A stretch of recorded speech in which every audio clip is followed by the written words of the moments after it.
In the 1930s, the British public viewed the threat of aerial bombing the same way people in the 1950s viewed atomic warfare.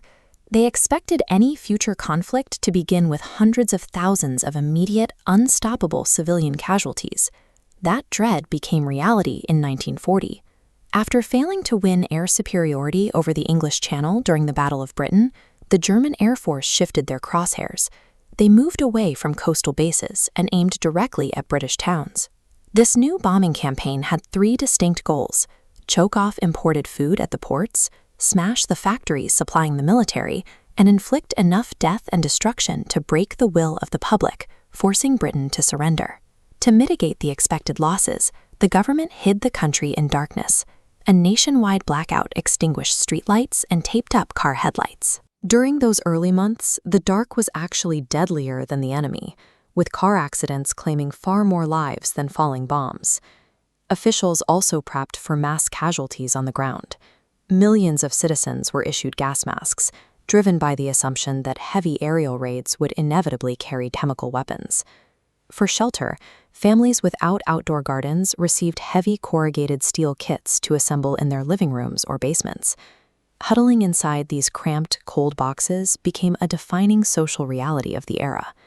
By the time the war began, the British public had effectively pre-built a second underground society. They were as ready as they could be for the air raids that were about to test them. This is Coventry on the evening of November 14, 1940.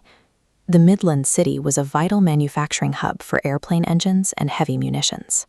The attack began with a first wave of German bombers following radio navigation beams hauled ex-Gerät, converging right over the target area. Once Coventry was ablaze, those fires became a beacon, guiding waves of bombers directly to the city center for 11 hours.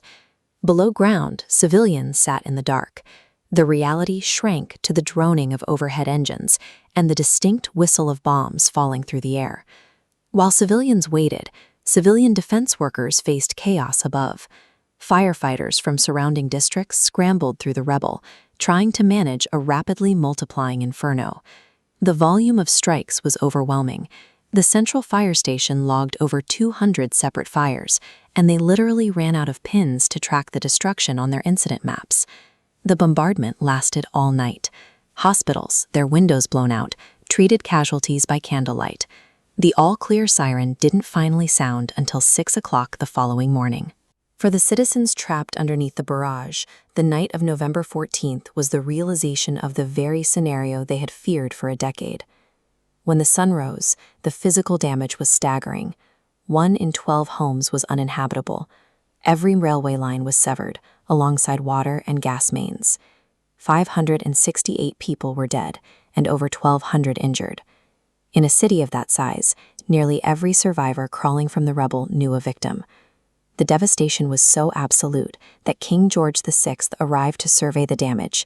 He compared the flattened streets to the obliterated battlefields of the First World War. Nothing captured that ruin better than the city's medieval cathedral, its roof gone, reduced to a shell of shattered stones. The raid had successfully leveled a city in a single night, but the surrender Germany expected never came. This leads to a strategic question. Why didn't this destruction break the British war effort? This map shows the first structural reason the strategy failed. Rather than compounding the damage by striking the same location repeatedly until it collapsed, the Luftwaffe jumped from city to city. Because Coventry wasn't hit with a follow-up raid the next night, the population had a window to clear the streets, restore basic services, and catch their breath. The second reason was military limitation. The German Air Force was largely designed to provide close tactical support for an invading army, not to achieve the strategic economic paralysis of a nation. These twin-engine aircraft lacked the heavy payload capacity and sustained firepower required to permanently cripple British industry. They could cause immense pain, but they couldn't stop the flow of weapons to the front lines. Finally, the terror bombing rested on a psychological miscalculation. The campaign failed to cause a breakdown in civilian morale. Instead of turning the public against the war effort, the shared experience of the shelters created a sense of camaraderie. As the raids continued, the population simply adapted. They got used to the sirens, treating the survival of the night as a part of their daily routine. the Blitz failed to force a surrender.